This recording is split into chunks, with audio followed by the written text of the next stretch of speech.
Friday, or when I do my jazz program or something, and say, wait a minute here.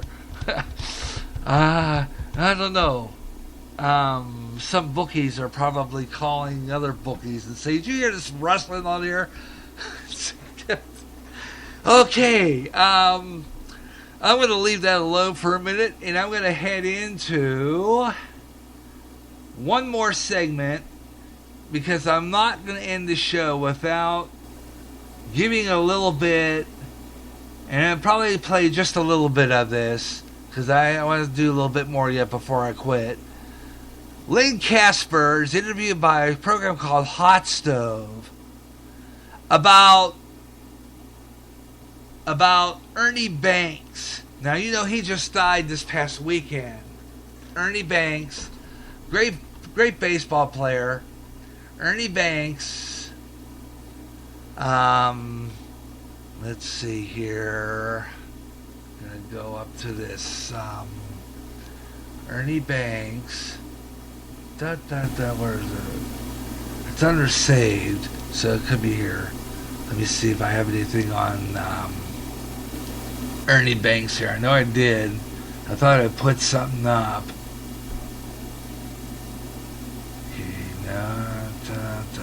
No more Patriots meltdown.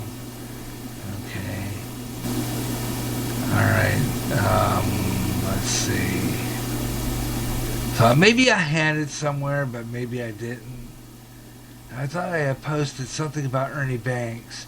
But anyway, Ernie Banks died at this past weekend. Sad to hear it. Was a great baseball player, and what a shame. Loved him a lot. I remember him only because when the Pirates played, when the Pittsburgh Pirates played against the Cubs at that time, I remember Ernie Banks pitching. Ernie Banks. He's a good ball player. I don't remember him really because I was just a young kid at the time. But he's one, and I think I had one of his baseball cards. I know I had a couple of them when I was a kid. Don't remember straight off. I might have had a 1970 card. Ernie Banks. When did he retire? 71 or something like that? Anyway, I remember him well, and I have a great memory of Ernie Banks. But this guy, Len Casper, as it was well known, talked to Ernie Banks quite a bit, and here's what he had to say about Ernie. Way now that he doesn't walk the earth anymore. A sad day for baseball. Certainly a sad day for the extended Cubs nation. Our friend Len Casper has been a longtime TV play-by-play voice of the Chicago Cubs. Joins us on the phone on Hot Stove. Lenny, good morning. Good morning, Matt, Harold. You're right, guys. It's been a sad few days here in Chicago, and I think not only in the baseball world, but really around the world. And like you guys, I'm on Twitter a lot, and every team had tweeted out condolences. A lot of current major league players, but a lot of athletes from other sports. Ernie Banks was known as Mr. Cub, and I think it was the perfect name. Nobody represented the franchise, Wrigley Field, or maybe even Major League Baseball better than Ernie did. And for all the great exploits in 19 years as a Hall of Fame player, I think ultimately his legacy will be his infectious attitude. Let's play two. There was no bigger fan of the game than Ernie Banks, and we miss him already dearly. Hey, Len, for me, Ernie was a destination point. It was like you don't go to the Cubs without wanting to see Ernie Banks. It's almost like you don't go to Mount Rushmore to South Dakota. You got to see Mount Rushmore. Seattle, you want to see the Space Needle. He was bigger than just Mr. Cub. He was an attraction, which is amazing. And I'm curious, your thoughts the first time you were around him, and was that your impression as well?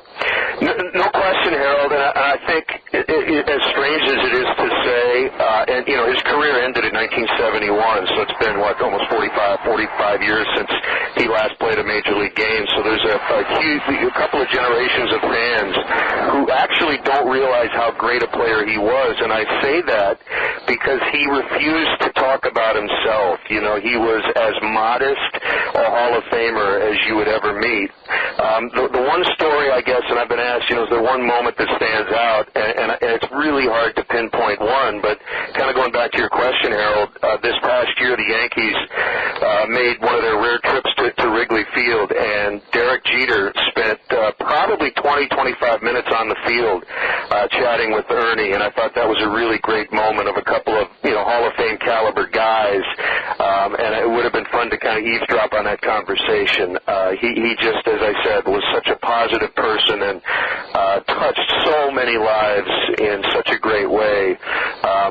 They're going to have a public memorial for him. Actually, his statue had been moved because of the renovations at Wrigley Field, but it's going to be in Daley Plaza in downtown Chicago Wednesday through Saturday, and I imagine there are going to be thousands, if not hundreds of thousands of people who will head down there even in the winter weather. In earning the nickname Mr. Cub, and, there aren't many Mr.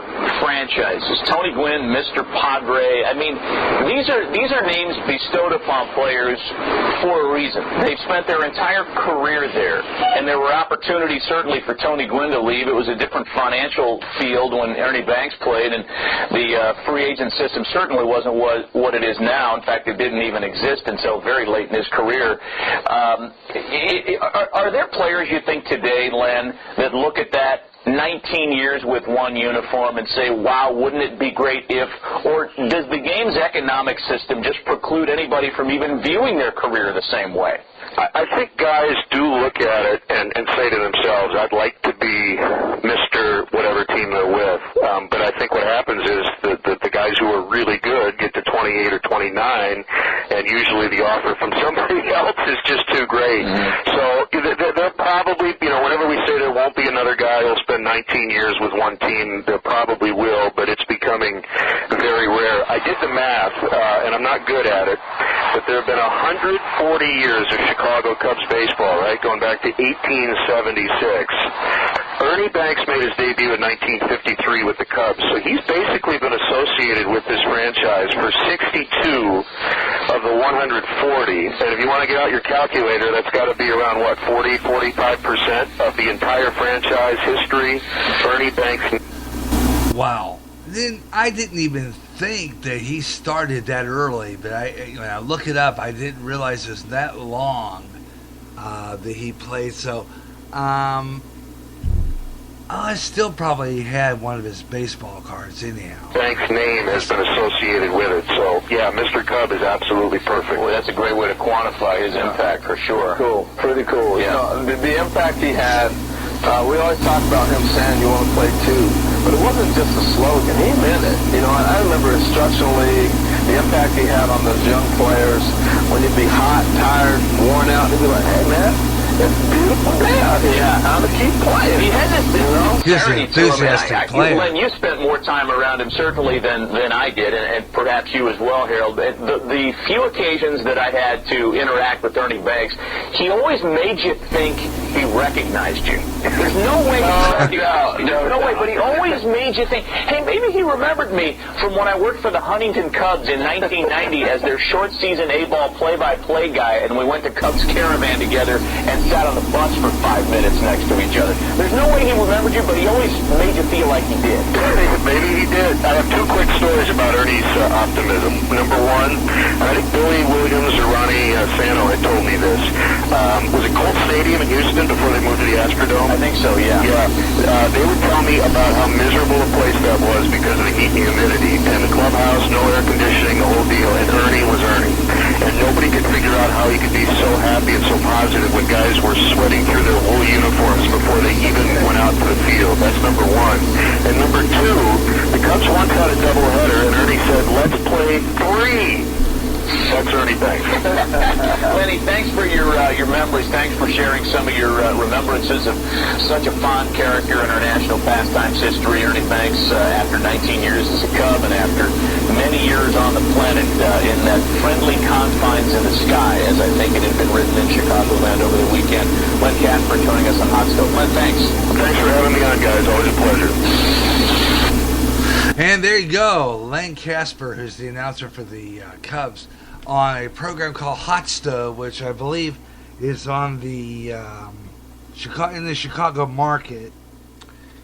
And it was great to hear that. It was a really interesting conversation there. And he that early. And I'll have to look it up on his stats after I get off the air for my next sports page, because I just didn't realize he started that early.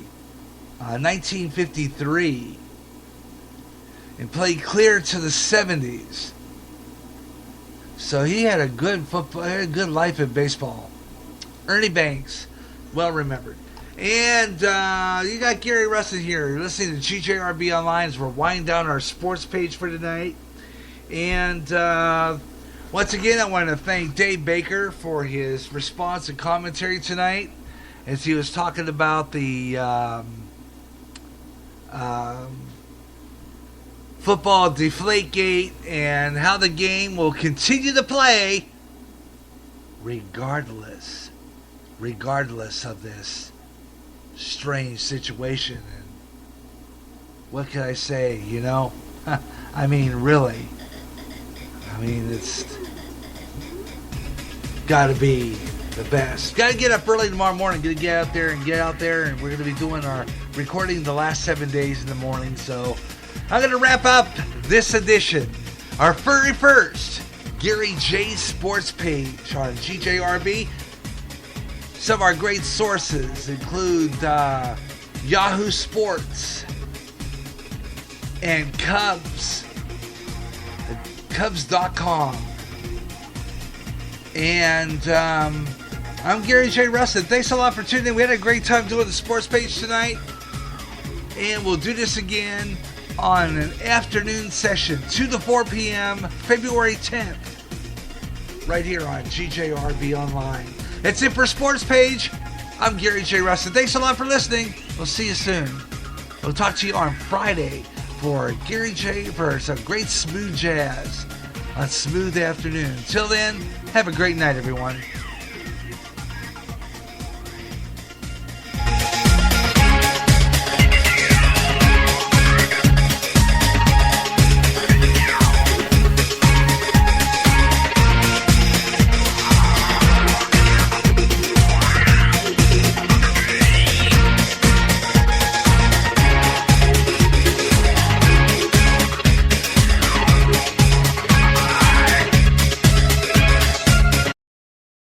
Attention musicians, if you're starting a band or just starting a solo act on your own, go to the place on the internet where you can get equipment at great prices.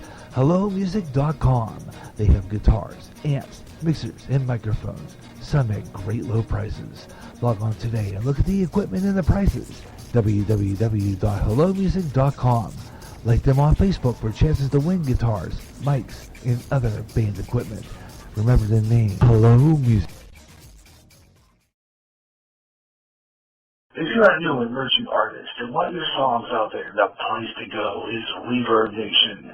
Reverb Nation, a website purely devoted to new music from new artists from every town and every state in the U.S. If you're a solo artist and recording your own music, it's Reverb Nation. Stop on by, visit, listen to the music, check out the site, www.reverbnation.com. Put your music out there and gain an audience.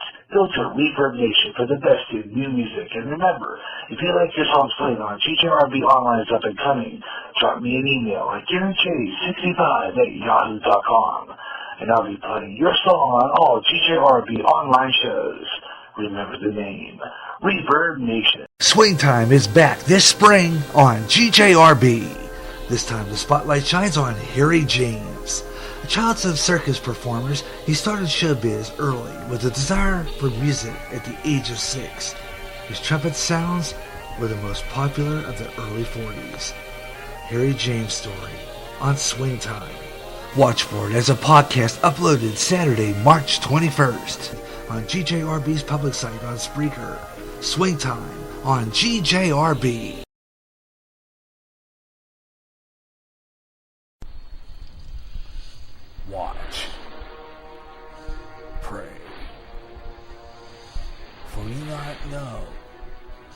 1 hour.